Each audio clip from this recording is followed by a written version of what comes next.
Hey everybody, I'm Gian Merlino, Druid committer and Imply co-founder, and I'm here today to talk about Druid 28, what's new in our latest release, and then give a little bit of flavor of what's coming next in the world of Druid after in future releases. But first off, let's talk about our most recent one, Druid 28. Druid 28 is a great feature-packed release. We typically do a Druid release every quarter, so this represents a few months worth of work. Contains over 420 new features, bug fixes, performance enhancements from 57 different contributors. So a lot of those folks work at the same company I work at, Imply. A lot of them don't work there. This is a community effort. I'm going to go through some of the highlights of what was shipped in this version. So the first one I want to talk about is window functions in SQL. This has been a very commonly requested feature over the years, and we are really happy to deliver the first version of this. In this first version, this is experimental in Druid 28. It works in the native query engine. Druid fans will know that we have two query engines in Druid. We have the native query engine for interactive queries, and we have the multi-stage task-based query engine for longer running batch queries that are more complex. So in this version, window functions work in the native query engine, and they run on top of aggregated result sets. So you're going to be using window functions along with a group by. So that's going to be most useful for things like percent of total, cumulative sum, moving averages, getting deltas, that kind of thing. In future releases, we intend to add support for multi-stage queries, support for using window functions during ingestion, and support for running on top of non-aggregated result sets. But even in this version, it's still really useful for that native query engine, for those interactive queries. And I encourage you to check out the release notes about this feature, check out the docs, and see if this initial experimental version works for you, and give us your feedback. Another really major area of focus recently, not just in 28, but also in prior releases of Druid this year, has been arrays. We have been adding a ton of array-related functionality. And in this release, in 28, a big new one is you're able to now ingest array columns with SQL. So that's our SQL-based ingestion that runs through our multi-stage query system. You can ingest string arrays, numeric arrays, and you can do various array operations on them at ingest time and query time, including unnesting. So in prior releases, we had introduced an experimental version of unnest that worked at query time only. In this release, unnest now works at ingest and query time and is no longer experimental. So a big step forward for arrays. We have more cool stuff coming there in the future. Look for stuff like higher order functions, look for better performance. But in this release, still really, really cool, exciting stuff. Another really cool feature in Druid 28 is concurrent append and replace. This is a feature that enables, for the first time, streaming ingestion or batch append ingestion to write data for a time chunk that is also undergoing a overwrite operation, such as a compaction or replace. In prior versions of Druid, appends and replace could not happen at the same time on the same interval. Here's an illustration of a situation where this is particularly valuable. It's particularly valuable for compaction on real-time data. And the reason for that is because with real-time data, especially if you have late arriving data, there's a major issue with late arriving data is we store our data in single segment files that are time partitioned based on the time interval of that data.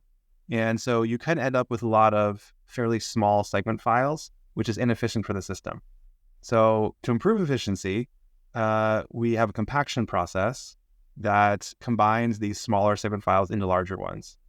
Because this compaction process runs as a replace operation, it can't happen for the same time chunk, for the same time interval that is currently receiving data. So if you're having late data that comes in over a period of, let's say, a week, that means all that data for the past week, until it stops receiving new data points, you can't compact it. And this can be problematic if you have an entire week of data that's been uncompacted. And the reason for that, the reason that the compaction can't happen is because of the exclusive locking. So the way that exclusive locking works in prior versions of Druid is if a compaction task is running, trying to compact these more fragmented segments into more efficient segments, and some late data comes in from streaming ingestion, then the compaction task is canceled.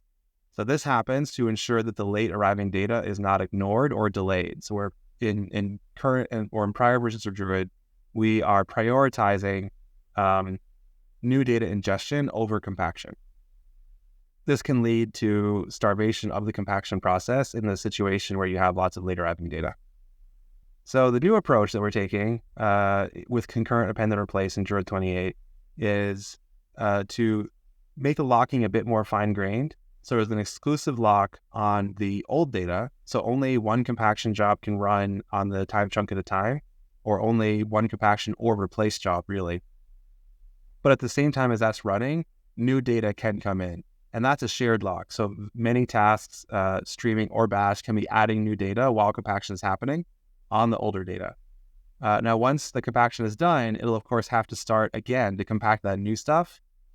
So there will be some extra compaction work, but it's nice because we're not losing liveness of the compaction. So we're not having a situation where you could have many days or even weeks of data where you have these late arrivals causing compaction to be stuck not running. Another ingestion-related feature is multi-topic Apache Kafka ingestion. So in prior versions of Druid, each Kafka topic you were reading from was being written to one table. There's a one-to-one mapping there. And that works great for a lot of use cases, but it doesn't work well when you have a lot of topics that have kind of related data in them, where you'd like to load all those topics into a single table. That's not possible in Druid 28. So you could have lots of small Kafka topics that are being loaded by the same supervisor on the Druid side, by the same task on the Druid side, into the same table, giving you much more efficient resource usage. And this works really well with the schema auto-discovery feature that we recently introduced in an earlier version. Because if these different topics are related to each other but slightly different, that's okay. Enable schema auto-discovery and enable multi-topic ingestion, and they'll all flow into the same table with all the columns automatically detected. The final major feature I want to highlight is asynchronous queries through MSQ, our multi-stage query engine. When we first introduced the multi-stage query engine, the focus was on SQL-based ingestion. And now we are expanding that to handle query workloads as well. These are not the same query workloads as the native interactive engine that Druid is known for. The native interactive engine is designed for very low latency queries, being able to handle sub-second queries at high concurrency. Each server on the native engine has a local cache of data to support that, and segments are pre-fetched before query. On the other hand, the multi-stage query engine runs in a pool of tasks that can be auto-scaled and reads directly from deep storage. And what's new in this release is two things to support those query workloads with that task-based multi-stage engine. One is an API endpoint designed for asynchronous queries. And the main change there is an ability to retrieve result sets in a paginated way. And another is the ability for the multi-stage query engine to read real-time data. We did not need that ability when its focus was SQL-based ingestion, but now that we want to handle queries as well, it's important that those queries do reflect real-time data. And so the multi-stage query engine is now able to contact real-time servers as part of a query and incorporate that real-time data into its processing. And of course, Druid 28, I mentioned, had over 400 new features and bug fixes and performance enhancements.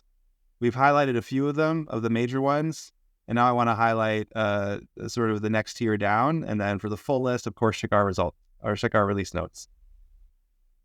In that next tier down, one really important one is SQL compatible null handling is now switched on by default. This is a big move for us. SQL compatible null handling is something that we've been incorporating into the project for some time. And it's now, we feel, ready for everyone to get out of the box. The web console can now show when data is loaded after doing a batch ingest. Of course, when in Druid's system, when data is loaded from batch ingestion, there is some delay before it's queryable due to needing to be downloaded on the data servers. And that delay can now be accounted for by the console, giving you a smoother experience. There's an API to be able to reset Kafka ingest to specific offsets, which can be helpful for stitching data sets together. We've added an is not distinct from keywords to enable null sensitive joins. We've added base 64 functions in SQL. We've added new memory aware guardrails for subqueries rather than our prior row count based ones that were not memory aware. We've improved the coordinator balancing algorithm in various ways. We've added new metrics. And of course, like I said, hundreds of more things. Check out the release notes. And now I want to spend a little bit of time highlighting some areas that we're working on for future Druid releases. One really important one is expanding SQL. This has been something that we've been working on forever. It's a never-ending project. SQL can always be expanded.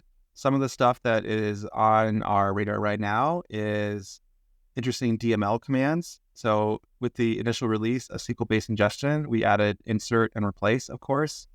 On our radar is stuff like update, delete, and merge. Also, the ability to scale out window function processing, like I mentioned.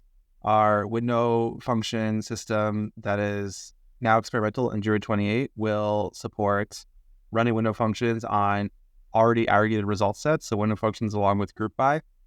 Being able to scale out window function processing without aggregating the data in the same query, so running it on the raw data as opposed to aggregated results is something that we're looking to do in the future. And also decoupling our planner from native queries. This is a bit of a technical point, but it's something that will be really helpful for us. Right now, our SQL planner uses the native query Java objects as its internal model of what it's doing. And this is limiting in various ways. It prevents us, it makes it difficult for us to add new SQL features. It makes it difficult for us to do things like join reordering and those kinds of planner-oriented optimizations.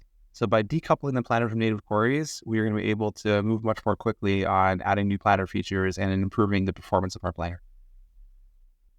Another really cool area is query engine cross-pollination. So as I mentioned, we've always had the classic native interactive Druid query engine. That's what Druid is known for.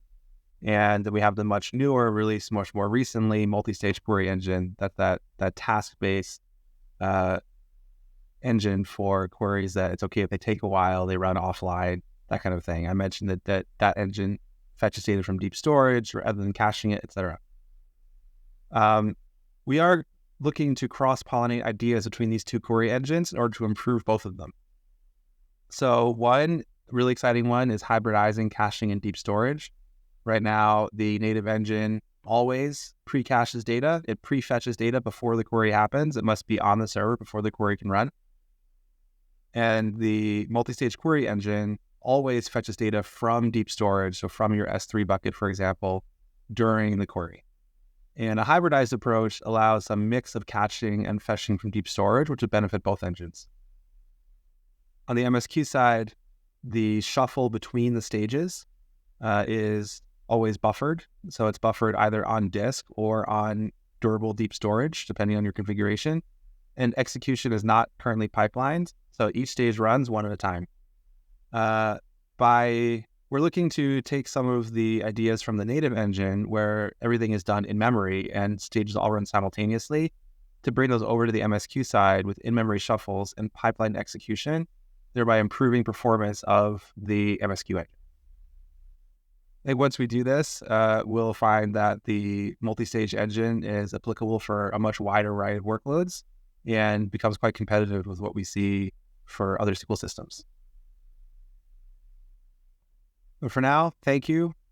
Check out Druid Slack to learn and contribute more. Check us out on GitHub. Check us out on the mailing list. Everything is linked from druid.apache.org. Go there, hit community to join the conversation. Thank you.